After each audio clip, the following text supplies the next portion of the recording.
O assunto da aula de hoje é comunicação em grupo. Bom, a gente viu na primeira parte da disciplina que a forma mais simples de comunicação, mais elementar de comunicação, é uma comunicação um para um. A gente tem um único emissor e um único destinatário, que também é chamado de ponto a ponto. Mas o foco da aula de hoje é mostrar que, em muitos casos, comunicação em grupo ela é mais interessante ou até necessária. Tá? A ideia de comunicação em grupo é tu ter um modelo de comunicação indireta. Tá? Então, tu manda uma mensagem para o grupo e essa mensagem vai ser entregue a todos os membros do grupo, sem que o emissor ele necessariamente saiba qual é a composição ou quem são os membros do grupo.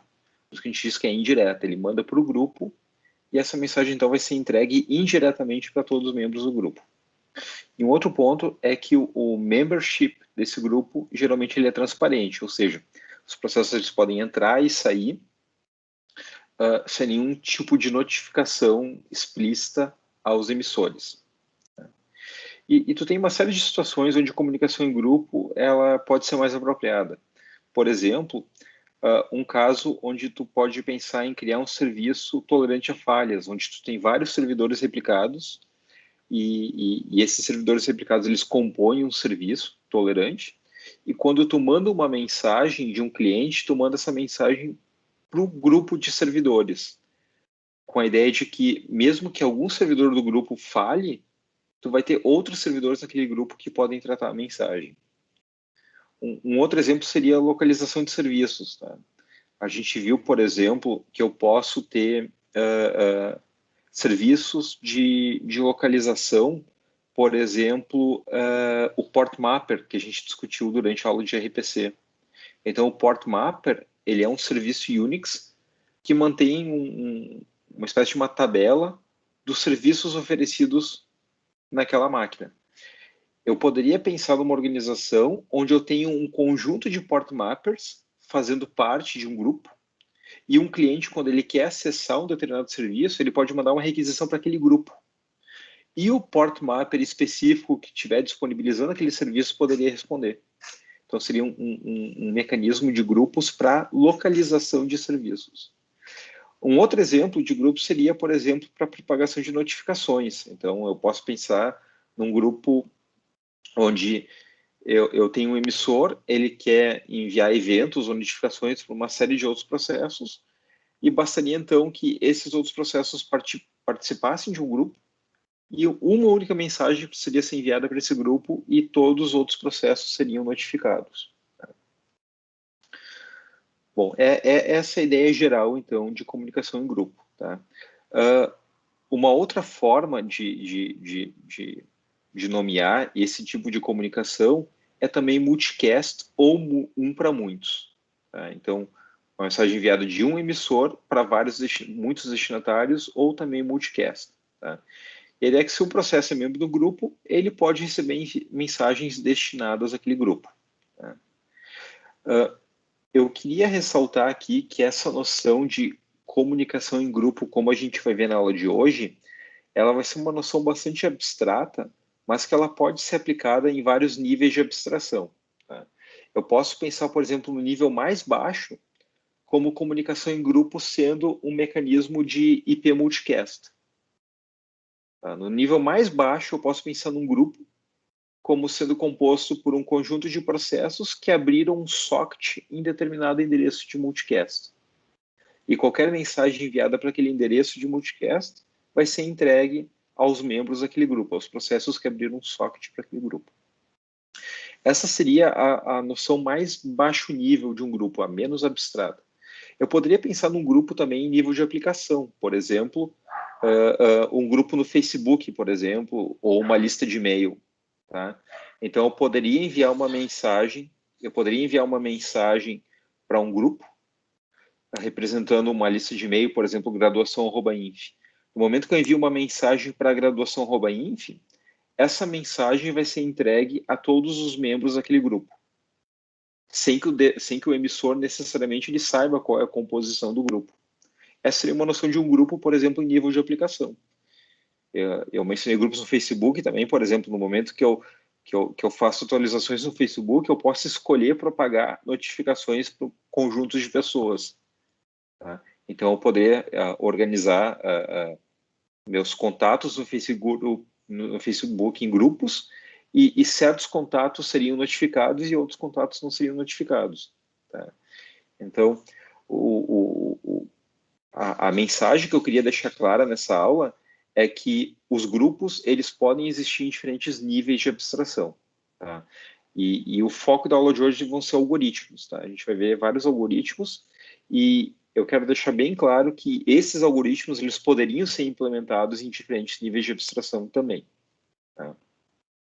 Bom, tem mais alguns pontos que eu queria destacar em relação a essas noções de grupo. Por exemplo, grupos, eles podem ser fechados, ou seja, apenas membros do grupo podem enviar mensagens, ou podem ser grupos abertos. Então, qualquer processo pode enviar uma mensagem para o grupo. Então, graficamente seria isso, por exemplo. O grupo fechado, um processo que não é membro do grupo, ele não pode mandar mensagem para membros daquele grupo. No grupo aberto, um processo que não é membro do grupo pode mandar mensagens. Então, por exemplo, um grupo fechado poderia ser, por exemplo, uma lista de e-mail. Então, eu só posso enviar mensagem para aquele grupo se eu sou membro daquele grupo. Um grupo aberto seria, por exemplo, o IP Multicast. Então, no IP Multicast, eu exijo que os processos que são membros do grupo, eles tenham aberto um socket para um endereço específico, mas o emissor, ele não precisa ser membro do grupo. Voltando aqui, um outro ponto importante é a questão de gerência, né? A criação dos grupos. Por exemplo, os grupos, eles podem ser permanentes e sempre existirem, ou eles podem ser transientes. Eu só crio o grupo quando tem membros. Quando não tem membros, eu desfaço o grupo. Tá? São grupos permanentes e grupos transientes. Um outro ponto é o membership, né? Tipicamente, os grupos são dinâmicos. E um processo, ele pode fazer join ou fazer um leave, né? Entrar e sair do grupo dinamicamente, sem que necessariamente os emissores sejam notificados. E um último ponto é que os grupos, eles podem ter overlapping, sobreposição ou não. Então, num grupo sem sobreposição, processos que fazem parte de um grupo não poderiam fazer parte de outro grupo. Num grupo com overlapping, com sobreposição, poderia ter um processo que participa de um grupo e participa de outros grupos ao mesmo tempo. Tá? Eu estou falando isso porque, como eu falei, a gente vai ver uma série de algoritmos na aula de hoje, e alguns algoritmos que a gente vai ver, eles vão ser uma versão um pouco simplificada, onde, por exemplo, eles podem exigir que os processos, que os grupos não tenham overlapping, ou seja, os processos não podem participar de mais de um grupo, e que os grupos sejam fechados. Tá? Então, alguns algoritmos têm essas simplificações, mas é só por uma questão de didática para deixá-los mais fácil de explicar. Tá? Então, em alguns casos, a gente vai assumir grupos fechados e sem overlapping. Mas poderiam ser, por exemplo, algoritmos estendidos para grupos com qualquer característica. Tá? Bom, seguindo adiante, tá? A ideia de implementar um multicast, uma comunicação em grupo, é que qualquer mensagem enviada para o grupo, ela vai ser entregue para todos os membros do grupo. Tá? Todos os membros que atualmente fazem parte do grupo. Tá? E se usa, então, um endereço específico, seja um endereço de IP multicast, ou seja um endereço, por exemplo, o nome do grupo, para identificar um conjunto de processos, né? Para identificar aquele grupo de processos. E a ideia é que o emissor, ele envia uma única mensagem, tá? Esse detalhe é importante. O emissor, ele envia uma única mensagem para o grupo, ao invés de N operações de send. Essa é a ideia de um grupo,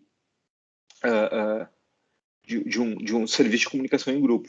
Eu poderia até simular um serviço de comunicação em grupo, fazendo N operações de send, mas a ideia de um grupo canônico seria eu ter uma única mensagem enviada para o grupo. Em algum momento, a mensagem vai ser expandida para os membros do grupo.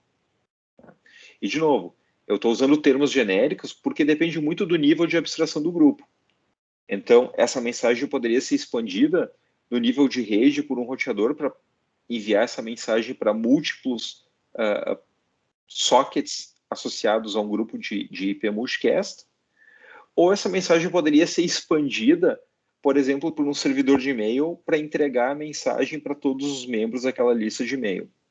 Então, o conceito é fazer uma Group Address Expansion, né? Uma expansão de endereço de grupo em algum momento, seja no nível de abstração que for. E essa ideia do emissor mandar uma única mensagem e o receptor, e essa mensagem ser então propagada para N destinatários, isso não é somente uma conveniência para o programador, mas também é uma questão de eficiência, né? Então, primeiro que, se eu quiser, por exemplo, mandar uma mensagem para um grupo de alunos, por exemplo, graduação@inf, eu não preciso conhecer o endereço de e-mail de cada aluno. Eu posso mandar uma simples mensagem para graduação@inf. Então, é uma conveniência. Mas também é uma questão de eficiência, porque o servidor de e-mails, ele só vai precisar lidar com uma única mensagem e daí propagar ela para os destinatários. Mas não vão ser N mensagens chegando no servidor. O mesmo vale para grupos em baixo nível, por exemplo, em IP Multicast. É uma conveniência para o programador, mas também é uma eficiência para a rede. Tá? Justamente pegando o exemplo do IP Multicast como um mecanismo de comunicação em grupo, ele é um mecanismo assíncrono, tá? E na sua forma mais simples, o emissor ele não tem como saber e nem como esperar, né? Não tem nem como esperar por todos os destinatários entregarem e receberem a mensagem, tá? Primeiro porque o emissor ele pode simplesmente desconhecer quem são os destinatários associados àquele grupo. Tá? Então, como o emissor ele não sabe se as mensagens foram entregues ou não, o IP Multicast é um mecanismo totalmente não confiável. Tá? E além disso, ele é baseado em UDP. Tá? Então as mensagens podem ser perdidas ou corrompidas ou não entregues, e não há nenhum tipo de controle. Tá? E o emissor também não espera por nenhum tipo de confirmação. No lado do receptor, essas mensagens podem ser não buferizadas ou buferizadas. Né? Então, se o destino ele pode perder um multicast por não conseguir temporariamente armazenar aquela mensagem num buffer de recepção. Se o lado receptor for bufferizado, ele ainda poderia, então, eventualmente, deixar a mensagem bufferizada até a aplicação poder lidar com ela.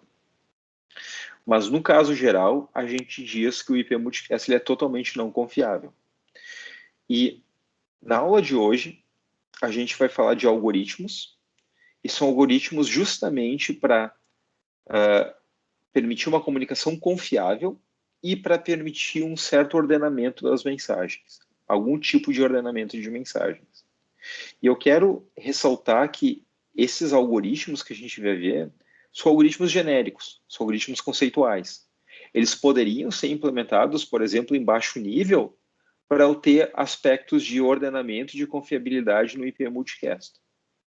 Mas eu também poderia implementá-los eles em alto nível para garantir essas mesmas propriedades em uma aplicação. Tá? Então, os algoritmos que a gente vai ver hoje, eles são facilmente aplicados em diferentes níveis de abstração. Tá? Por que a questão de ordenamento é interessante? Porque eu tenho vários tipos de semânticas possíveis. Então, por exemplo, se eu tiver múltiplas mensagens enviadas por um único emissor, qual é a ordem que eu vou entregar elas nos destinatários? Se eu tiver mensagens sendo enviadas por emissores distintos, qual é a ordem que eu vou entregar? Então, eu tenho várias semânticas de ordenamento e para cada semântica a gente vai ver algoritmos. Tá? E esses algoritmos a gente vai ver então na aula de hoje. A gente vai começar pelo algoritmo de confiabilidade, porque ele é o mais simples. Então, confiabilidade é uma questão interessante em comunicação em grupo, porque a gente já discutiu brevemente confiabilidade em comunicação um a um, e a gente viu que confiabilidade está relacionada a duas propriedades. Integridade, ou seja, a mensagem recebida do outro lado é exatamente aquilo que foi enviado, sem nenhum tipo de corrompimento ou sem nenhum tipo de duplicação. E validade, né? Tudo que é enviado eventualmente vai ser entregue. Só que quando a gente fala em comunicação em grupo, tem mais uma propriedade que precisa ser garantida. Né? E eu geralmente eu pauso a aula aqui para a gente discutir então, o que seria essa propriedade. Mas uma questão bastante necessária em comunicação em grupo é garantir que ou todos os membros do grupo recebem a mensagem, ou nenhum membro recebe. Tá? E isso se refere então à propriedade de concordância. Então, ou a mensagem é entregue a um processo, se a mensagem é entregue num processo, ela tem que ser entregue a todo mundo do grupo, ou tudo ou nada. Ou todos recebem a mensagem, ou nenhum recebe. Seria, por exemplo, eu pensar assim, eu tenho um grupo de amigos e eu quero marcar, por exemplo, um jogo de futebol para hoje de noite. De nada adianta eu mandar uma mensagem para o grupo se essa mensagem só vai ser entregue para metade do grupo e a outra metade não vai. Então, mesmo que essa mensagem seja entregue com validade, com integridade para metade do grupo, se ela não for entregue para todo o grupo, isso não me adianta. Então, essa é a propriedade adicional de quando a gente fala em comunicação em grupo. Eu preciso de concordância, ou tudo ou nada. Tá? Bom, um outro aspecto que eu queria destacar é que tanto os algoritmos de confiabilidade como os algoritmos de ordenamento, eles podem ter uma implementação cara e talvez a aplicação não esteja disposta a pagar esse preço para ter a funcionalidade. Então, quando a gente fala de confiabilidade, eu posso ter num extremo um serviço totalmente não confiável, ou eu posso ter um serviço totalmente confiável com confirmação de recebimento de todas as mensagens. Mas se esses dois extremos não forem apropriados para minha aplicação, eu poderia pensar em casos intermediários. Por exemplo, eu poderia pensar num serviço totalmente não confiável, então o emissor ele não espera por nenhum tipo de confirmação. Esse é o IP multicast básico. Tu manda uma mensagem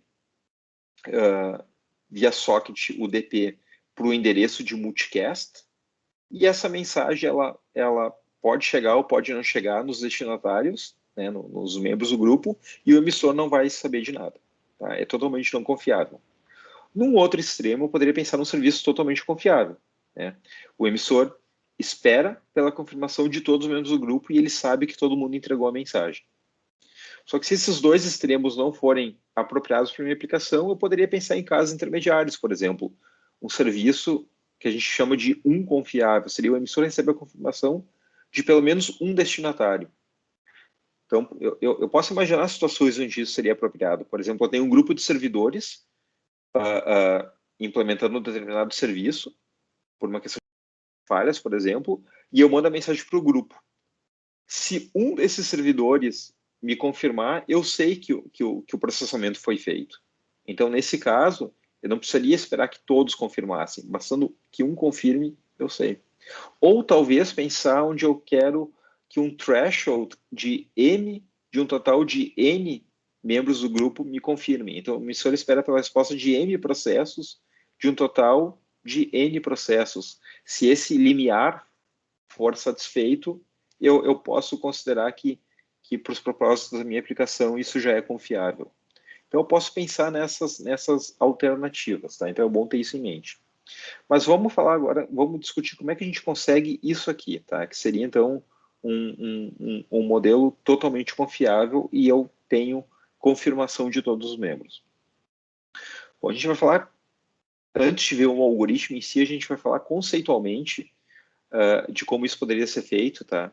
A gente tem aqui uma primitiva conceitual, que eu chamei de multicast GM, né? Então, é um multicast de uma mensagem M para um grupo G. E essa mensagem que essa primitiva ela é conceitual, ela não existe, mas eu posso imaginar que eu poderia implementar ela em termos de duas primitivas mais básicas, também conceituais, tá? Seria a primitiva bMulticast e a primitiva bDeliver. Tá? A ideia de bMulticast, B de basic, tá? Então seria o basic multicast, é um multicast básico. Então o multicast mais básico que eu posso pensar, não vou entrar agora em critérios de ser eficiente ou não, mas o multicast mais básico que eu poderia pensar é, para cada processo do grupo G, eu faço um send unicast daquela mensagem para aquele processo. Tá? Eu poderia implementar esse multicast básico, por exemplo, tendo uma thread e fazendo um for, então, onde para cada membro do grupo G, eu mando a mensagem M, fazendo um for, fazendo, então, um send individual para cada membro do grupo. Tá? Certamente não é assim que mecanismos de comunicação em grupos são implementados, certamente isso não é eficiente, mas seria uma forma, então, pelo menos conceitual e simplista de implementar. E do outro lado eu tenho o bDeliver. O bDeliver, ele depois que a mensagem é recebida no destinatário, ela é entregue para a aplicação, para um dos membros do grupo G.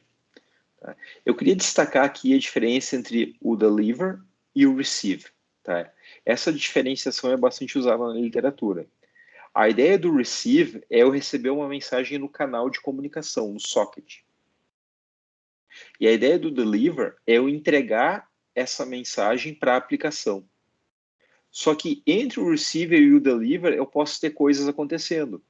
Por exemplo, eu posso ter um buffer intermediário entre essas duas operações, que, por exemplo, ele pode armazenar mensagens temporariamente ou, por exemplo, fazer algum tipo de reordenação das mensagens. Então, digamos que eu recebi na ordem correta, eu posso usar esse buffer intermediário para reordenar e entregar na ordem correta.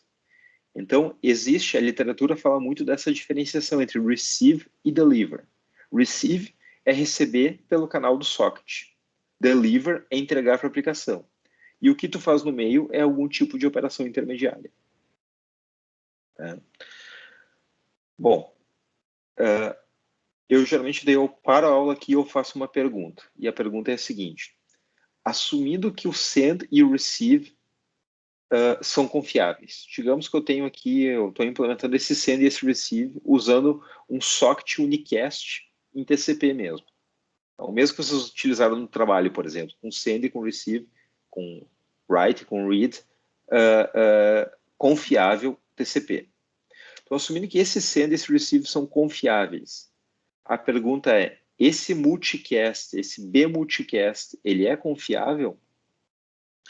E geralmente a gente tem uma discussão durante a aula e a resposta é não, ele não é confiável. Tá? Pelo menos pela forma como ele foi implementado e sem nenhum tipo de controle adicional, ele não é implementado.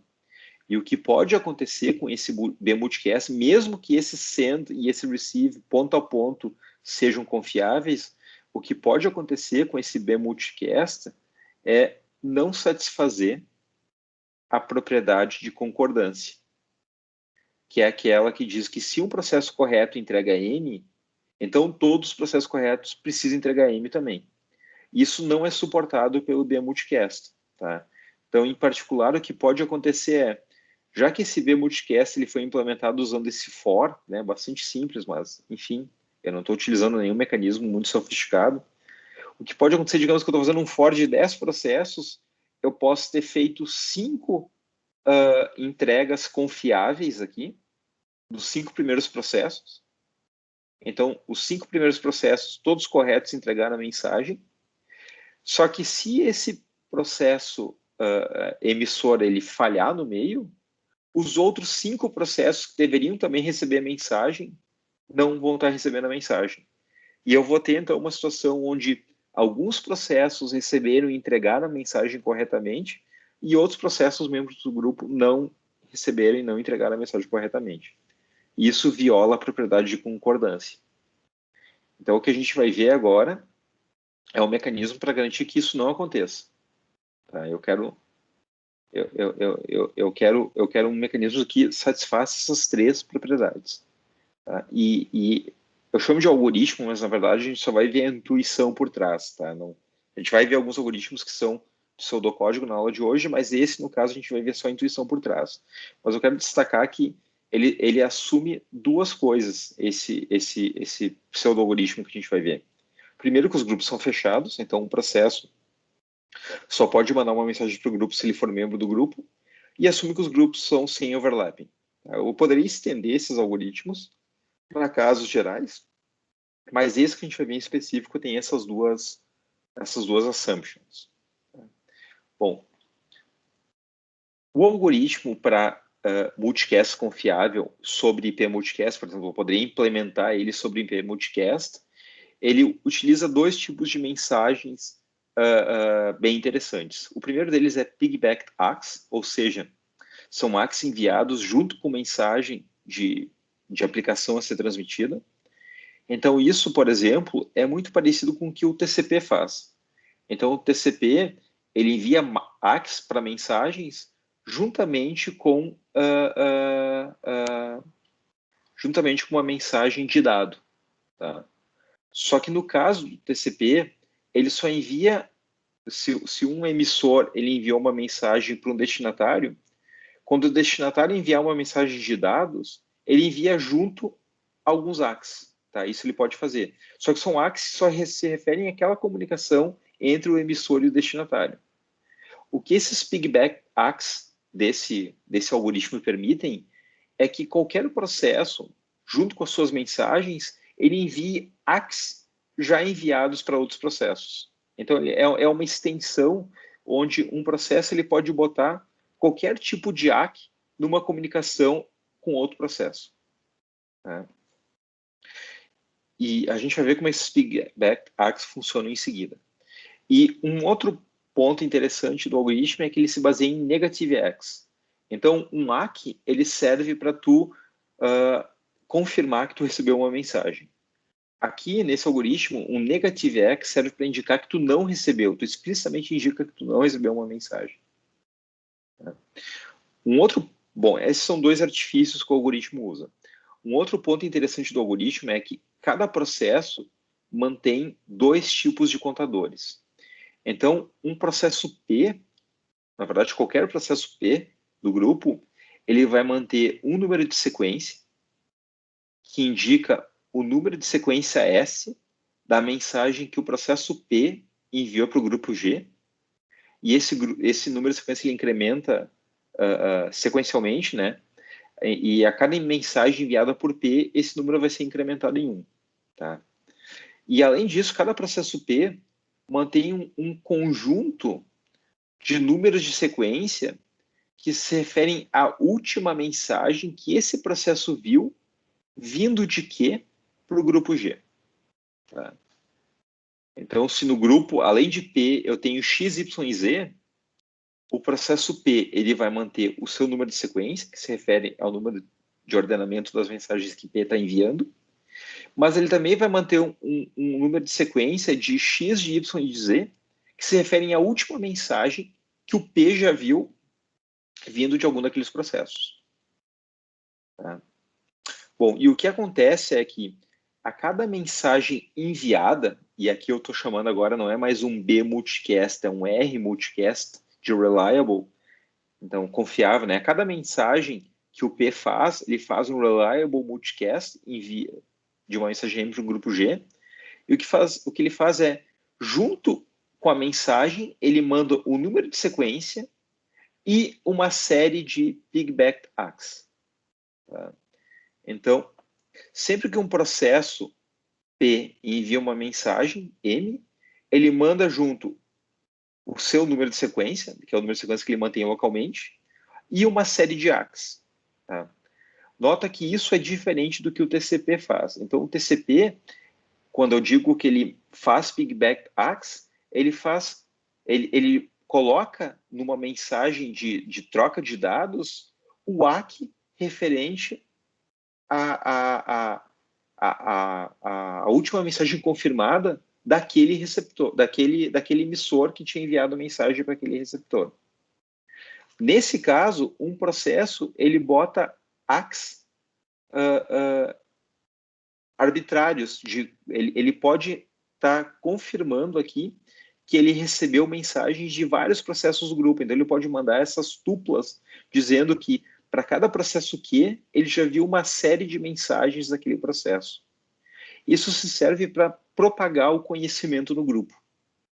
Tá? O ACK não vai ficar confinado a uma relação direta entre pares de processos, mas um processo ele informa para outros junto com uma mensagem uma mensagem de aplicação. Junto com a mensagem de aplicação, ele informa então tuplas de ACKs confirmando mensagens que ele recebeu de outros processos do grupo Q, para propagar o conhecimento, para fazer com que todo mundo saiba o que esse processo P já sabe. E o que acontece é que quando um processo P ele recebe uma mensagem, então, por exemplo, uma mensagem vinda de um processo Q, ela vai carregar consigo também um número de sequência. Né? Aqui eu botei um SQ, né? Um número de sequência, e também ACKs. Tá?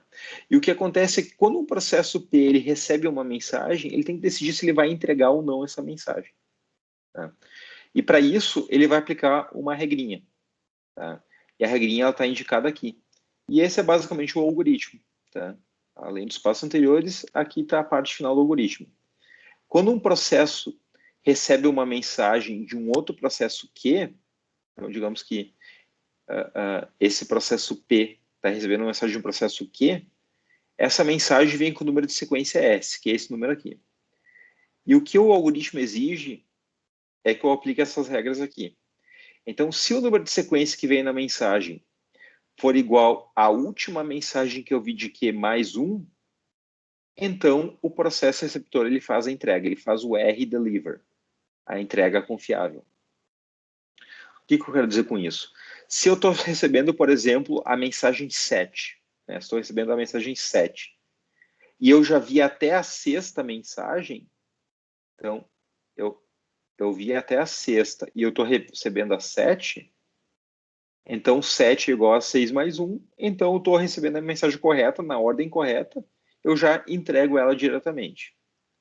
Agora, por exemplo, se eu já vi 6 mensagens, vindas de quê? Mas eu estou recebendo, por exemplo, a quinta, ou seja, o número que vem na mensagem ele é menor ou igual ao número que eu já vi daquele processo, o que eu estou vendo aqui é uma mensagem duplicada. Então eu posso simplesmente descartar ela. Tá? Isso pode acontecer nesse algoritmo, eu posso receber mensagens duplicadas. E por último, o que pode acontecer é, se o número de sequência S que veio na mensagem, ele é maior do que o último número de sequência que eu vi de Q mais 1, ou seja, digamos que eu já vi 6 mensagens de Q, e agora eu estou recebendo uma oitava, 8 é maior do que 6 mais 1. Opa, então o que aconteceu? O processo P vai se dar conta. Ah, perdi uma mensagem, e a mensagem que ele perdeu foi exatamente a 7. Então, o que ele faz? Ele vai guardar essa mensagem, geralmente ele tem uma fila, aquela fila entre o receive e o deliver, ele pode guardar aquela mensagem temporariamente e ou esperar que a mensagem 7 do processo Q chegue, ou solicitar ela. Ele pode, por exemplo, solicitar essa mensagem pedindo ou diretamente para o processo Q, ou ele pode pedir essa mensagem para qualquer processo que já tenha entregue a mensagem sede do processo Q. Daí eu pergunto, como é que esse processo, como é que esse P, ele vai saber para quem perguntar? Então, uma resposta óbvia é perguntar para quê. Então, vai lá e pergunta para o processo Q, que ele poderia, então, responder. Mas uma outra forma é, ele pode perguntar para qualquer processo que já tenha entregue. Como que ele sabe quem já entregou? Exatamente devido aos piggyback acts. Então, como esses piggyback acts são propagados junto com as mensagens, o processo P ele vai ser automaticamente informado a respeito de quem já entregou o que nesse grupo, e ele poderia pedir para qualquer outro processo que já informou no seu piggyback act que viu a 7ª mensagem vinda do processo Q e solicitar para aquele processo uma retransmissão. Então, isso pode acontecer. Então, essa é a intuição por trás, a ideia por trás do algoritmo. Tá? Ele tem 2 problemas principais. Tá? Então, pelo menos de cunho prático, assim, essa versão simplificada que a gente viu, ela tem 2 problemas principais. A primeira pergunta que eu faço para ilustrar esse problema é como que o processo P se deu conta que ele tinha perdido uma mensagem? Então, o processo P, ele só se deu conta que ele perdeu uma mensagem, vinda de quê? Porque ele recebeu uma mensagem seguinte. Ele só se deu conta que ele perdeu a 7ª porque chegou a 8ª. Então, essa pode ser uma deficiência do algoritmo, porque ele exige que os processos fiquem continuamente trocando mensagens. Um processo só vai se dar conta que ele perdeu uma mensagem quando chegar uma próxima. Então, ele exige uma troca contínua de mensagens. Uma outra, um outro problema ou limitação do algoritmo é esses piggyback acts, eles são bons porque eles ajudam um processo a tomar conhecimento do que outros processos já entregaram no grupo. E eventualmente a gente viu que o P poderia solicitar para alguém que já entregou alguma determinada mensagem que ele reenvie. A pergunta é, por quanto tempo os processos vão precisar manter mensagens antigas numa fila, esperando que alguém possa solicitá-las? Né? No momento que o processo P ele se deu conta que ele perdeu uma mensagem, ele pode solicitar essa mensagem para alguém. Mas esses outros processos do grupo, eles vão precisar manter essa mensagem até quando? Por quanto tempo eles vão manter essas mensagens? Então, eu tenho algumas questões práticas que tornam esse algoritmo um pouquinho mais difícil de gerenciar. Então, certamente existem protocolos melhores na literatura, mas esse seria, então, uma solução conceitual para deixar o IP multicast confiável. Certo. Esse era a questão de confiabilidade. O que a gente vai falar agora são sobre questões de ordenamento de mensagens. Tá? Então, um multicast mais básico, ele pode, por exemplo, ser suficiente para uma aplicação onde eu tolero a entrega de mensagens em ordem arbitrária. Então, talvez uma aplicação onde eu estou notificando amigos no Facebook, por exemplo, talvez a ordem de entrega de mensagens não seja muito importante. Né? Mas eu tenho outras aplicações de missão crítica, aplicações de eventos de tempo real, onde talvez a entrega de mensagens, ela deva respeitar algum tipo de ordem. E o que a gente vai ver é que quando a gente fala de comunicação em grupo, eu tenho algumas semânticas possíveis de ordenamento. Tá? Em particular, eu tenho 3 semânticas base de ordenamento. Eu tenho o ordenamento FIFO, que é eu preservo a ordem da perspectiva do emissor, ou seja, se um processo enviou M e depois enviou M', então o M sempre tem que ser entregue antes de M'. Então, nessa ordenação FIFO, eu tenho como base a perspectiva de um determinado emissor. Então, por exemplo, se eu pegar esse diagrama aqui, a ideia, a formalização está aqui. Né? Se um processo executa multicast M e depois ele fez multicast M', então cada processo que fizer só vai poder fazer deliver de M' depois de ter feito deliver de M. Tá? O exemplo está aqui. Eu tenho esse emissor e eu tenho esse emissor aqui. Para eu garantir semântica FIFO, da perspectiva do emissor, por exemplo, se o S1 mandou M1 e depois mandou M3, eu preciso garantir que a entrega respeita essa ordem. Então, se o emissor ele mandou o vermelho e depois mandou o azul, eu preciso garantir que a entrega vai ser sempre o vermelho e depois o azul, sempre o vermelho e depois o azul. Se eu garantir que eu mantenho a ordem das mensagens da perspectiva do emissor, eu tenho, então, a semântica FIFO. Tá? Eu vejo aqui que eu tenho uma mensagem vinda de M2. Nesse caso, o M2 ele foi entregue depois do vermelho e depois do azul aqui. E nesse caso, para esse receptor, o M2 foi entregue entre o vermelho e o azul. Tá? Mas isso não viola a semântica FIFO. A semântica de ordenação FIFO, ela leva em consideração a perspectiva do emissor. Então, o M3 ele deve ser entregue depois de M1, porque o M3 ele foi enviado depois de M1 pelo sender S1. Mas a ordem de M2 não importa. Tá? Tanto que ela foi entregue por último aqui, e aqui o M2 foi entregue entre as duas. Ela não importa. Essa é a semântica FIFO. Tá? A segunda semântica que a gente vai ver vai ser a ordenação causal. A ideia dessa semântica é que se uma mensagem ela happen before outra mensagem, seguindo aquelas 3 regrinhas de ordenamento causal que a gente discutiu algumas aulas atrás, então eu preciso preservar essa relação na entrega. Então, se existe uma relação de causalidade entre as mensagens, eu preciso preservar essa relação na entrega. Então, o exemplo seria esse aqui. Então, primeiro eu vou deixar aqui a definição, né?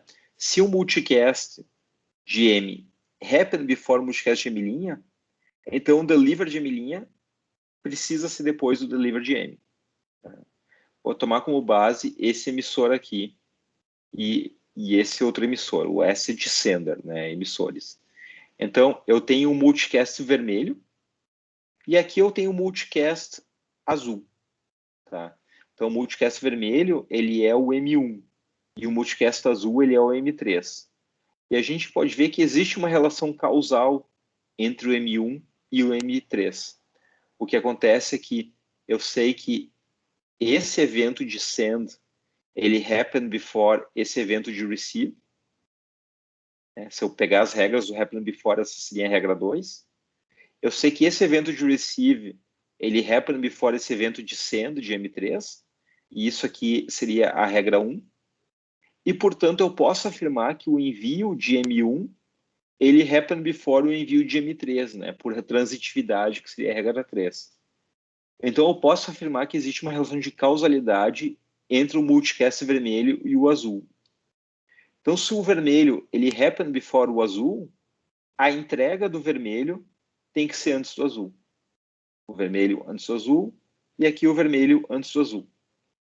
Então, essa seria uma relação que satisfaz a ordenação causal. Mas eu tenho um multicast verde aqui, que seria o M2. E nesse caso, o M2 ele foi entregue depois de M1 e M3, e nesse caso, o M2 foi entregue antes de M1 e M3. Não interessa.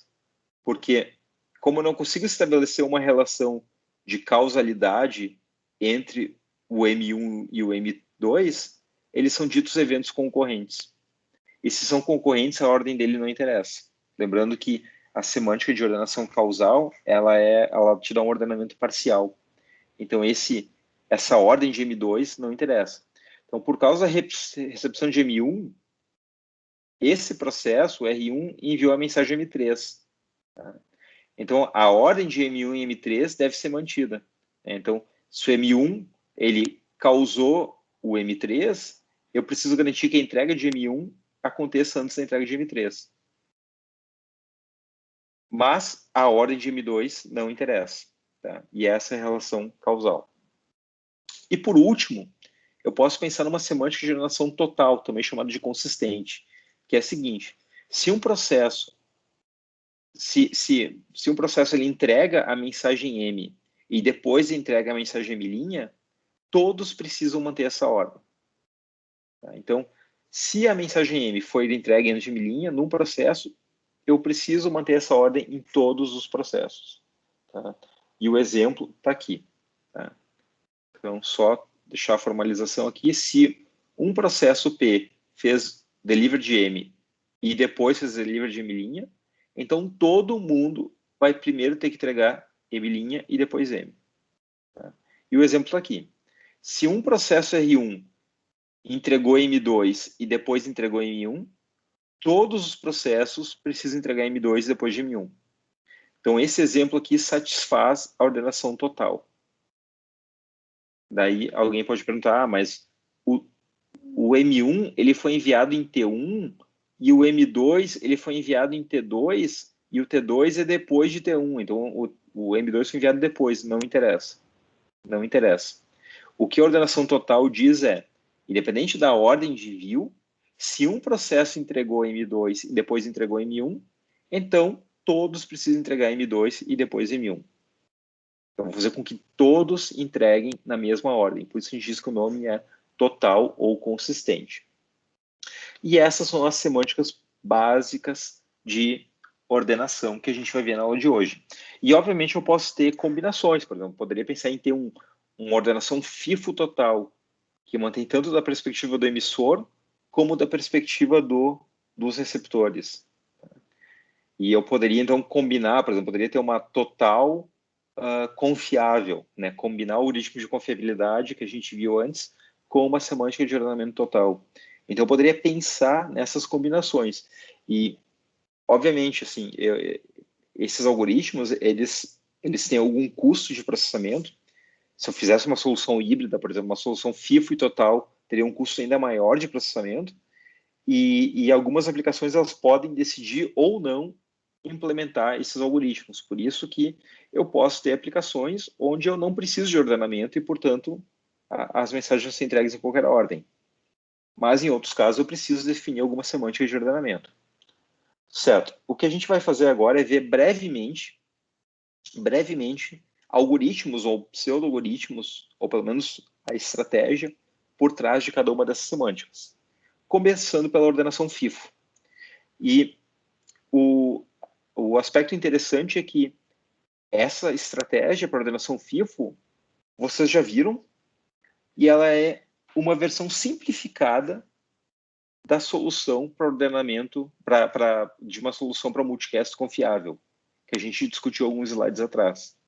Aquela solução para multicast confiável, que nós discutimos anteriormente, ela já garantia a ordenação FIFO. Isso porque cada processo mantinha um número de sequência e as mensagens, na forma como a solução foi construída, as mensagens vão ser entregues seguindo esse ordenamento do número de sequência do originador da mensagem. Então, se um processo ele já tinha enviado 3 mensagens e agora está mandando a quarta, ela vai receber o número de sequência 4. E aquele algoritmo que a gente viu antes, ele já garantia que a mensagem 4 só ia ser entregue depois da mensagem 3. Então, esse algoritmo para ordenação FIFO, ele é basicamente uma simplificação daquele algoritmo sem a questão de confiabilidade, só garantindo o ordenamento. Então, ele utiliza os 2 números de sequência que a gente tinha visto antes, o número de sequência S, que todo o processo mantém, que se refere ao número de sequência que o processo está enviando para o grupo, e um conjunto de números de sequência R, que se refere à última mensagem que esse processo P viu de um membro Q para o grupo G. Tá? Então, se refere a tudo aquilo que o processo P viu de outros membros do grupo. São exatamente os 2 contadores que a gente viu na solução anterior. Só que essa é uma versão simplificada. Como ela não tem a questão de confiabilidade, a gente não manda mais os pigback acts. Tá? Não existe pigback acts nessa solução. Então, quando o processo faz o envio da mensagem, ele manda junto com a mensagem o número de sequência daquela mensagem. Quando um processo recebe uma mensagem, então aqui no caso, esse processo P está recebendo uma mensagem M de um outro processo Q que faz parte do grupo, essa mensagem chega com o número de sequência. E ele vai aplicar uma lógica semelhante à que a gente viu antes, só que simplificada, para decidir se entrega ou não a mensagem. Tá? E o que ele faz exatamente é isso aqui. Na recepção, né, quando o processo P recebe uma mensagem, ele vai verificar se o número de sequência que está vindo da mensagem, né, esse S aqui, ele é igual à última mensagem que o processo viu vinda de algum Q, mais 1. Tá? Então, se esse processo P, por exemplo, está recebendo a mensagem com ID 7. Tá? Então, essa mensagem que está vindo, ela tem o ID 7, vindo de um processo Q. Tá? Vindo de um processo Q. E se o processo P já viu 6 mensagens daquele processo Q, se o P já viu 6 mensagens de Q, então eu estou recebendo a mensagem que eu esperava, né? Porque eu já vi 6, estou vindo a 7ª, 7 é igual a 6 mais 1, então entrego a mensagem. Tudo certo. No caso de eu estar, por exemplo, recebendo digamos que estou recebendo a 8ª mensagem, né? Então aqui seria um 8, né? Estou recebendo a 8ª mensagem. A 8ª mensagem. E eu só vi 6 mensagens, por exemplo, então 8 é maior do que 6 mais 1, então eu perdi a 7ª. Nesse caso, eu não posso entregar da forma desordenada, né, da forma coordenação incorreta, então eu não posso entregar o 8, porque se eu entregar o 8 e chegar ao 7, eu vou ter feito uma entrega incorreta, então possivelmente eu vou enfileirar a mensagem e não vou entregar ela até que eu receba a 7ª. Esse algoritmo, essa versão simplificada, ele não se preocupa em impedir a 7ª. Lembrando que ele não é um algoritmo que se preocupa com confiabilidade. Ele se preocupa em garantir o ordenamento. Então, ele não pode entregar o 8 e depois o 7. Mas ele também não se preocupa em impedir a 7ª. Então, o que pode acontecer, por exemplo, uma solução prática para esse dilema seria eu poderia deixar o processo P esperando pela mensagem 7 durante um tempo, sei lá, durante um certo timeout. Se a mensagem de ID número 7 não chegar, eu simplesmente entrego a 8 e assumo que a sétima não vai vir. Tá?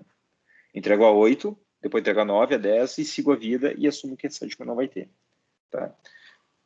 O algoritmo ele tolera a perda de mensagens porque, de novo, ele não é um algoritmo para entrega confiável, para multicast confiável, e não é um algoritmo para entrega ordenada. Tá? Ele é uma simplificação da solução anterior. Certo. Então, esse era a estratégia para ordenação FIFO. Para ordenação total ou consistente, a gente vai falar de duas soluções. Tá? Ambas têm como ideia base atribuir identificadores totalmente ordenados à mensagem de multicast. Então, se eu conseguir garantir a mesma visão entre todos os processos, a mesma ordem entre todos os processos, eles vão entregar todas as mensagens na mesma ordem. E é o que exatamente eu quero com a ordenação total. Se um determinado processo entregou M e depois entregou M', todo mundo tem que entregar M e depois M'. Então, basicamente, eu quero definir uma ordem arbitrária, desde que todos os processos sigam essa ordem. A gente vai ver duas soluções. A primeira solução centralizada e depois uma solução totalmente distribuída. Na solução centralizada, eu tenho um processo especial, que é o sequenciador. Então, tem um grupo de processos aqui. Um deles é um processo especial, que eu chamei de sequenciador.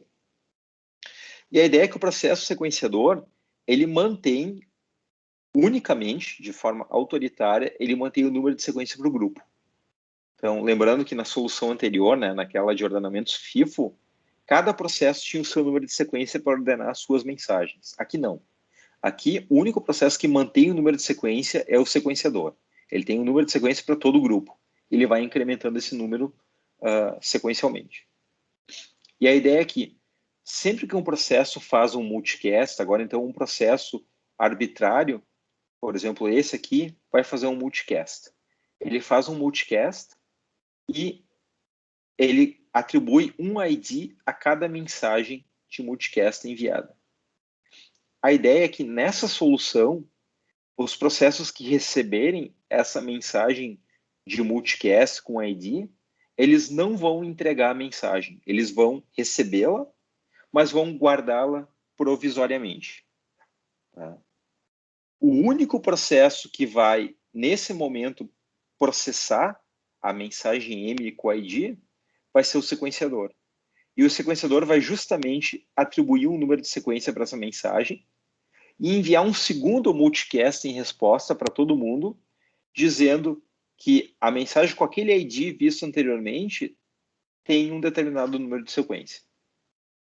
Então, eu consigo relacionar as duas mensagens através desse ID. A mensagem original, enviada pelo emissor, com ID, ela é associada à mensagem do sequenciador, com ID, e essa mensagem vai atribuir um número de sequência à mensagem original. E todos os processos que, no primeiro passo, haviam temporariamente deixado a mensagem num buffer intermediário, quando eles receberem a mensagem do sequenciador, dizendo qual é a ordem específica dessa mensagem, eles vão agora poder recuperar a mensagem daquele buffer intermediário e garantir que a entrega vai ser feita naquela ordem. E ele garante ordenação total porque, por exemplo, aqui eu fiz dois processos enviando mensagem. Né? Então, esse processo, assumindo que eu tinha um processo A que fez um multicast, eu poderia ter tido um processo B que eu não vou desenhar aqui, mas ele poderia ter feito um multicast concorrente, tá? Ao mesmo tempo. Assim como o A fez um multicast, o B poderia ter feito um multicast.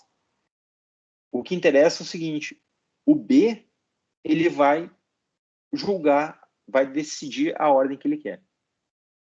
Então, independente da ordem de envio de A e de B, se o B decidir que a mensagem de B, se o sequenciador decidir que a mensagem de B tem que ser entregue antes de A, ele vai atribuir um número de sequência menor para B.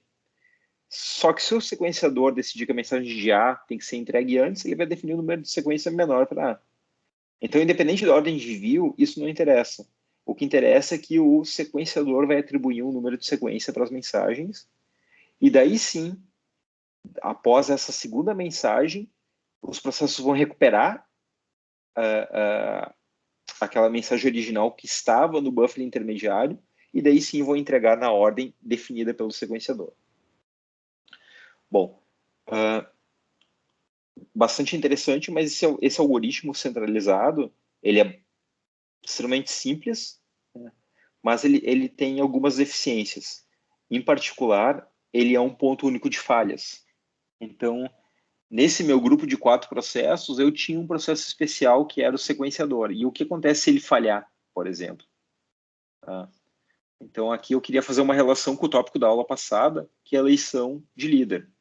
Então, assumindo que eu tenho um grupo de N processos, onde um processo desempenha um papel especial, se esse processo falhasse, eu poderia rodar um algoritmo de eleição entre os processos remanescentes para escolher um novo líder, ou seja, escolher um novo sequenciador.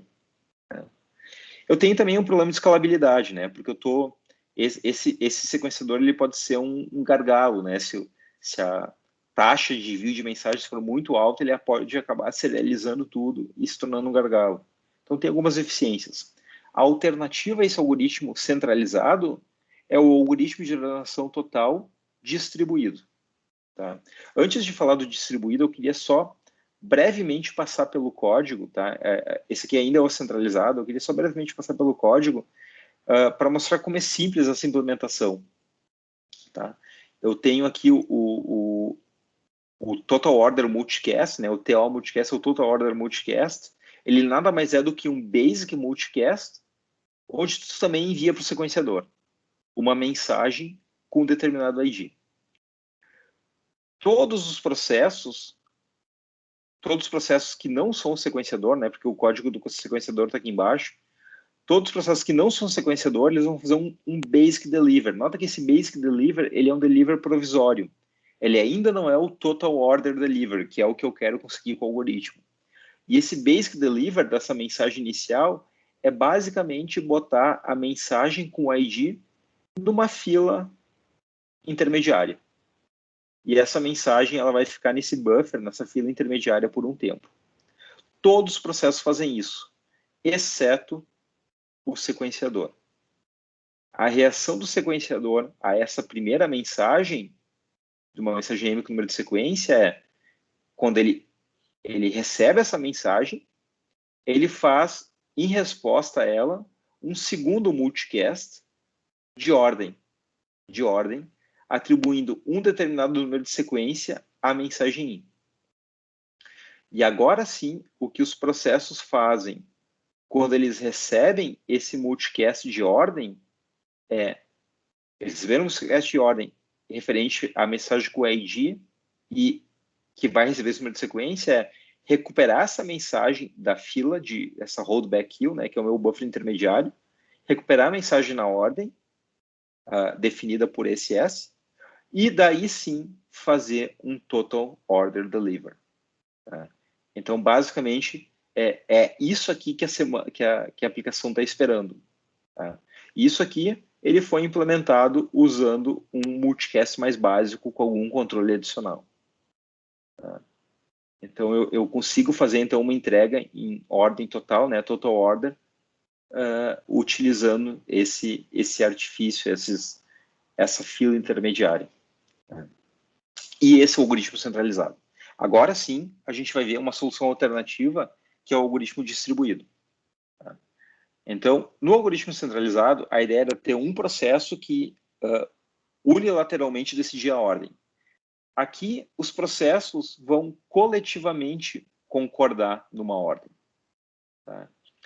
E a intuição é que, sempre que um processo recebe uma mensagem de multicast, ele vai, em resposta a isso, ele vai propor um número de sequência. Então, cada processo, quando recebe uma mensagem, vai propor. E, para isso, cada processo do grupo, ele armazena duas variáveis. Uma delas é o maior número de sequência já acordado até o momento, tá? É o AD agreed, É o maior número de sequências já acordado até o momento para aquele grupo. E outra é o maior número que aquele processo já propôs para o grupo. Tá? Então, seria como se fosse, por exemplo, o agreed seria como se fosse um valor já global no grupo que já foi acordado. E o P de proposed seria um valor local que aquele processo já propôs. Então, todo o processo armazena essas duas variáveis, o maior número de sequências já acordado e o maior número de sequências já proposto. Com essas duas variáveis de controle, o funcionamento do algoritmo ele se torna bem simples e ele pode ser explicado em 3 etapas. Na primeira etapa, um processo envia uma mensagem M com determinado ID para o grupo. Tá? Assim como no algoritmo anterior, os processos não podem entregar ainda. Eles vão guardar essa mensagem num buffer intermediário. E cada um desses processos vai responder propondo um número. Tá?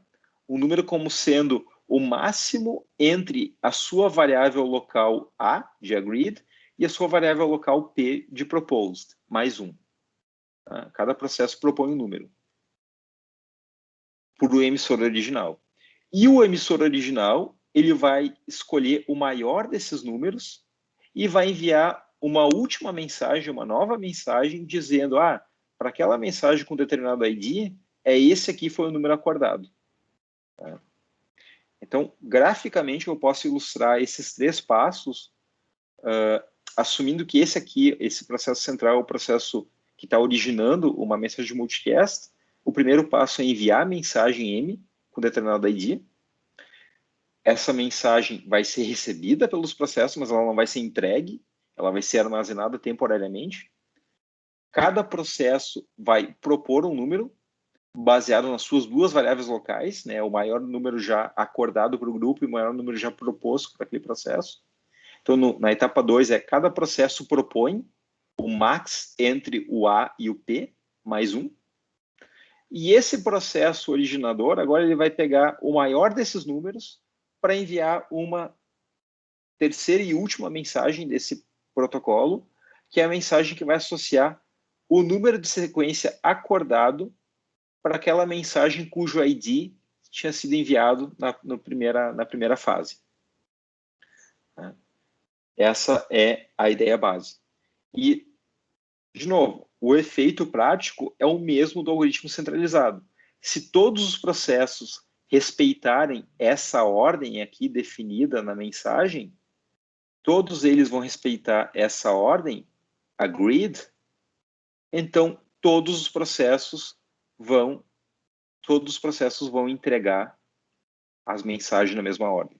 Independente da ordem de envio, independente da ordem de temporal das mensagens, todos eles vão respeitar o número de sequência atribuído nesse A e, portanto, eu vou ter a semântica de ordenação total. Eu tenho um exemplo gráfico só para ilustrar aqui, né? Eu tenho 3 processos, 1, 2 e 3. No início, todo mundo tem suas variáveis iniciais A e P em 0. O que acontece é que se o processo 2 ele fizer um multicast, digamos que ele faz um multicast de I, essa aqui seria, então, a primeira fase do protocolo. Ele está enviando o multicast de uma mensagem I. Agora, o que acontece é que tanto esse processo 1 como o 3 vão propor um número. E essa proposta vai ser o maior entre essas variáveis mais 1 e o maior entre essas variáveis mais 1. Então, a segunda fase do algoritmo é a proposta. Então, o processo 1, ele propôs isso. Olha, para a mensagem I, eu proponho o número 1. E o processo 3, ele propôs isso. Para a mensagem I, eu proponho o número 1. Tá? Então, essa aqui é a segunda etapa, né? A segunda fase do algoritmo. Mas nesse exemplo, para deixar ele mais completo, eu já estou concorrentemente à segunda etapa do algoritmo, eu iniciei um segundo multicast de J, e esse multicast partiu do processo 3. Ele fez um multicast, é a primeira fase desse multicast J, e aqui é a segunda fase do multicast I. Bom, o que acontece é que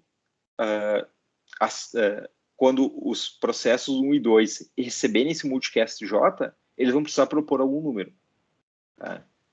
Então, o processo 1 já tinha proposto 1. Então, quando ele receber J, ele vai propor agora 2. Né? Então, ele propõe 2. J2. Eu não sei quando que essa mensagem I,1, quando que ela está chegando no processo 2 e quando que esse J está chegando no processo 2. Então, o que pode acontecer... E esse I,1 também está chegando no processo 2. Então, pode acontecer, por uma questão de assincronismo, que esse J ele pode ter chegado antes ou depois dessas propostas aqui. E, portanto, antes ou depois do processo 2 ter definido qual era o número acordado para aquele multicast. Mas isso não tem problema. Eu posso até, inclusive, assumir que esse J chegou no processo 2 antes dele ter definido o número acordado. E se isso acontecer, esse processo 2 ele vai responder propondo J1. Por que ele está propondo J1? Porque quando ele propôs esse número, as variáveis dele ainda estavam em 0. Ele ainda não tinha processado o final do primeiro multicast. Então isso pode acontecer, tá? Nesse exemplo aconteceu. E o que acontece agora de curioso é, mesmo que agora a terceira fase desse multicast J aconteça, o maior entre 2 e 1 vai ser 2.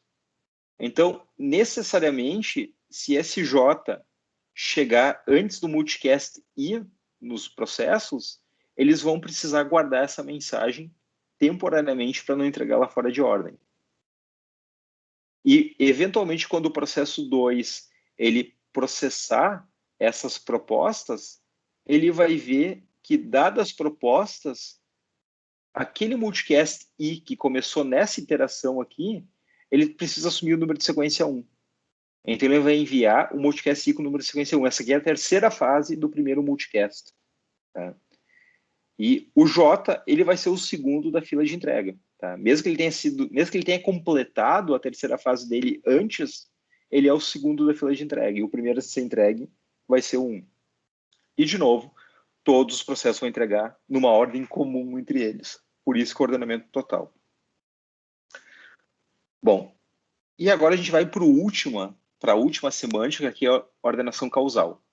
E essa ordenação causal, ela usa um mecanismo que vocês já viram algumas aulas atrás, que são os relógios vetoriais, né? Baseado nos relógios lógicos. Né? Então, vai ser uma relação causal em termos de multicast. E cada processo, eu tenho 4 processos, P1, P2, P3 e P4, cada processo vai ter um vetor de 4 posições. E cada entrada do relógio vetorial contém um número de multicasts que happen before o próximo multicast. O funcionamento do algoritmo ele tem muita semelhança com o algoritmo de atualização de relógios vetoriais que a gente discutiu em algumas aulas atrás. Então, cada membro mantém um relógio vetorial de n elementos. Então, de novo, se eu tiver 4 processos, P1, P2, P3 e P4, cada processo vai manter um relógio vetorial de 4 posições. E o membro I corresponde à iésima entrada daquele vetor. Né? E o valor da entrada é o número de sequência da última mensagem recebida de algum processo I. Bom, como é que o algoritmo funciona? Sempre que um processo envia uma mensagem, ele vai incrementar a sua própria entrada. Então, se é o P2 que está enviando uma mensagem, ele vai incrementar a sua segunda entrada do seu relógio vetorial. Se é o P3 que está enviando uma mensagem, vai incrementar a sua terceira entrada no relógio vetorial. Então, quando envia uma mensagem, cada membro incrementa a sua própria entrada e envia junto o seu vetor. Bom, essa é a regra de envio. No recebimento, eu também tenho uma regra. No recebimento, um processo ele só vai entregar uma mensagem que veio de um determinado PI quando 2 condições forem simultaneamente satisfeitas. Então, digamos que eu tenho, para simplificar, eu vou assumir que o P1 mandou uma mensagem de multicast. Eu quero saber se os outros processos vão entregar essa mensagem de P1. Isso vai ser feito se 2 condições forem verdadeiras. Então, S é o relógio do sender e R é o relógio do receiver. Tá? O relógio do sender é aquele que foi enviado junto com a mensagem de multicast. Tá? Então, assumindo que o P1 enviou uma mensagem, eu quero garantir que a primeira entrada do P1, que veio no relógio do sender, é igual à primeira entrada no relógio do receiver mais 1. E isso serve para garantir que o destino, né, que esse receptor, ele não perdeu nenhuma mensagem daquele processo P1, no caso. Se fosse o P2 que tivesse enviado a mensagem, eu quero garantir que a segunda entrada do relógio do sender, que veio junto com a mensagem, é igual à segunda entrada do receptor mais 1. Tá? De novo, estou só garantindo que o receptor não perdeu nenhuma mensagem daquele processo. E a segunda regrinha é o seguinte,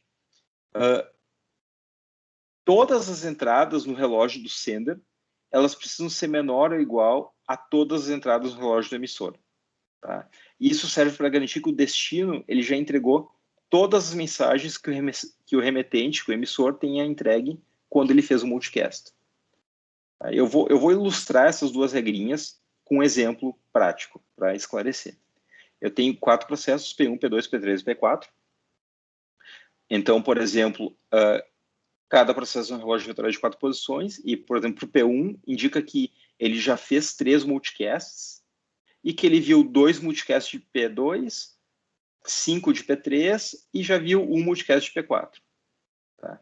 Para P2, ele indica que ele já fez 2 multicasts. E eu também vejo aqui que ele viu 3 multicasts de P1, 5 de P3 e 1 de P4. Tá? Mesma coisa aqui, P3 já enviou 5 multicasts, P4 já enviou 1 multicast. Tá? Então, digamos agora que o P1 vai enviar um multicast. Bom, o que eu faço? Primeira questão é seguir a primeira regra. Que a primeira regra diz que, ao enviar uma mensagem, eu preciso incrementar sua própria entrada no vetor e enviar o vetor junto. Então, se o P1 vai enviar uma mensagem, o que ele faz é incrementar em 1 a sua entrada correspondente, ou seja, vai incrementar de 3 para 4, e vai enviar junto o relógio vetorial dele com a mensagem. Então, eu tinha 3, foi para 4, 2, 5, 1, segue igual. E a pergunta agora é, os outros processos, eles vão entregar a mensagem ou não? Então, por exemplo, essa mensagem, ela vai ser entregue em P2 ou não? Ela vai ser entregue se ela satisfizer as duas regrinhas. Então, a primeira regra é, como a mensagem está vindo de P1, eu quero saber se a primeira entrada do relógio do emissor, que está vindo junto com a mensagem, ou seja, 4, ela é igual à primeira entrada no relógio do emissor mais 1. O emissor, do receptor mais 1. Se a primeira entrada no relógio do emissor, que é 4, ela é igual à primeira entrada no relógio do receptor mais 1. Então, está vindo 4, eu tenho 3 aqui. Então, 4 é igual a 3 mais 1. Então, o P2 passou pela primeira regra. E pela segunda regra, todos os valores no relógio do emissor precisam ser menor ou igual aos valores no relógio do receptor. Isso garante que o receptor ele viu tudo que o emissor tinha visto quando enviou. O emissor tinha visto 2, 5 e 1, né? Dois multicasts de P2, 5 de P3 e 1 de P4. O receptor também viu. Então, o P2 passou por todas as regras e o P2 entrega. Bom, o P3 entrega ou não? Bom, se a gente analisar, a gente vai ver que o P3 ele não passou pela primeira regra. O P3 já tinha visto 2 multicasts de P1, agora está chegando o quarto. Quer dizer, está faltando o terceiro multicast de P1. Então, se ele entregar o 4 e depois entregar o 3, ele vai estar violando a ordenação causal. Então, nesse caso, o P3 não pode entregar. Ele pode, por exemplo, guardar num buffer intermediário e esperar por um timeout ou de repente, talvez aplicar algum algoritmo de confiabilidade para solicitar aquela mensagem, mas ele não pode entregar aquela mensagem porque ele estaria entregando fora de ordem. Bom, e o último, o P4, ele entrega ou não? Bom, se a gente analisar aqui, a gente vê que o P4 já tinha visto 3 mensagens de P1 e o P1 está mandando a quarta. Então, passou pela primeira regra. Né? Então, o 4 aqui é igual a 3 mais 1. E o P1 já tinha visto 2 mensagens de P2, 5 de P3 e 1 de P4. Só que o receptor ele só viu 4 mensagens de P3. Ou seja, ele ainda não viu a quinta mensagem de P3. Nesse caso, o P4 ainda não viu tudo que o P1 tinha visto. Então, para seguir a relação de ordenação causal, o P4 também precisa esperar. Ele precisa armazenar temporariamente e não pode fazer a entrega nesse momento. Se eu seguir essas regras, eu mantenho, então, uma relação de ordenamento causal, seguindo a relação happen before, que a gente discutiu há algumas aulas atrás. Bom, o algoritmo para essa ordenação causal, ele também é bastante simples, tá? Ele é o CO multicast, né? O Causal Order Multicast. E ele é basicamente... O que é um CO multicast? É basicamente incrementar para o processo I, por exemplo, eu vou incrementar a iésima entrada do meu relógio vetorial.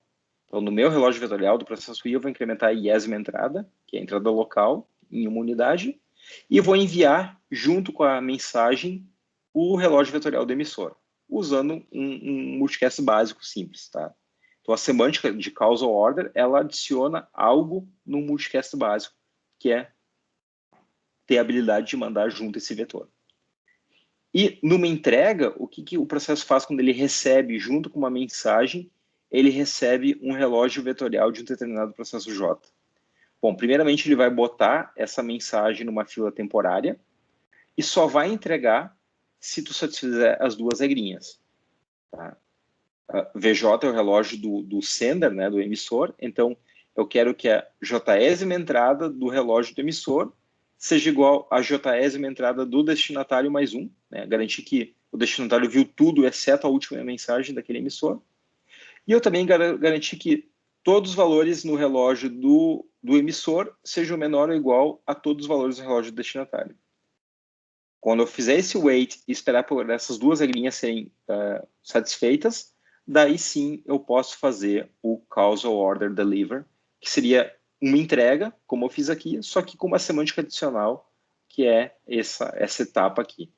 Então, a diferença entre um B multicast e um CO, desculpa, entre um B deliver e um CO deliver, é essa semântica adicional que eu coloquei aqui, de guardar temporariamente e esperar a regra ser satisfeita. Isso conclui, então, os nossos algoritmos para ordenação FIFO, ordenação total, ou também chamada de consistente, e ordenação causal. Um último comentário sobre o multicast na internet. O protocolo IP fornece o multicast a nível de internet. Tá? Para isso, tem uma faixa de endereços específica para comunicação multicast. Então, isso bastaria, então, que eu tivesse, então, processos abrindo sockets em endereços específicos dentro dessa faixa. E quando um processo ele abre um socket dentro de um endereço específico nessa faixa, ele automaticamente se torna membro daquele grupo. E uma mensagem enviada para aquele endereço vai ser entregue, então, a todos os membros daquele grupo. Todos os processos com socket aberto naquele IP. Tá? Algumas questões, a noção de grupos em IP multicast é dinâmica, tá? Então, os membros entram e saem sem prévio aviso. Tá? Em princípio, um emissor não tem como saber quem são os membros que, num determinado momento, fazem ou não parte do grupo, né? Eles não avisam quando eles saem do grupo ou quando eles entram no grupo. Então, a composição do grupo depende dos processos que estão com o socket aberto naquele instante de tempo. Não tem nenhuma garantia de ordem e nem de entrega, ou seja, é não confiável e não tem nenhum tipo de ordenamento de mensagens. Um outro ponto é que no IP multicast eu posso ter processos que participam de mais de um grupo simultaneamente e são grupos abertos. Ou seja, um emissor, quando ele envia uma mensagem, ele não precisa ser membro daquele grupo. Tá? Então, essa mensagem vai ser entregue para todos os processos com o socket aberto naquele endereço de IP multicast, mas o emissor ele não precisa ser membro do grupo. E um outro ponto é que ele só está disponível em sockets UDP. Tá? E esses comentários, eles ressaltam ainda mais a importância dos algoritmos que a gente viu na aula de hoje. Tá? Os algoritmos de entrega com algum tipo de semântica de ordenamento e os algoritmos com entrega confiável. Eu poderia, em princípio, implementá-los tanto no nível mais baixo de aplicação como no nível mais alto de aplicação. Então, eu poderia botar tanto uma camada de confiabilidade sobre o IP multicast, ou poderia criar algum tipo de semântica de confiabilidade ou de ordenamento na minha aplicação a nível de aplicação. Então, isso reforça a importância dos algoritmos que a gente viu na aula de hoje. E com isso, eu vou encerrar a aula.